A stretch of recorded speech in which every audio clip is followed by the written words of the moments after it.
Exhibit பண்றீங்க? அவ்வளவு filthy languages இருக்கு, எப்படி வந்து எக்ஸிபிட் பண்றீங்க?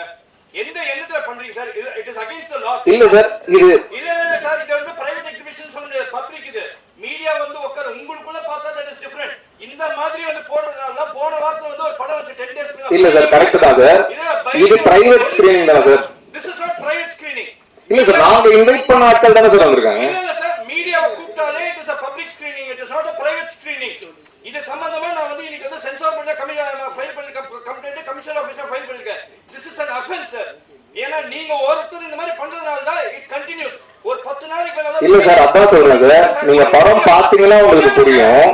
பிடிக்குது இல்லன்னு சார், ஏன் அப்படி போடுறீங்க? பைலின்னு ஒரு படம் அப்படிதான் அன்சென்சார்ட் வெர்ஷன்ல போறாங்க. அவ்வளவு ஃபில்தி லாங்குவேஜஸ் லேடிஸ் உட்கார்ந்து பாக்குறாங்க. இல்ல சார், அதான் சார், இது பிரைவேட் ஸ்கிரீனிங் சார். இப்போ private screening sir, correct your self. நாங்க தான் சார் இன்வைட் பண்ணிருக்கோம்.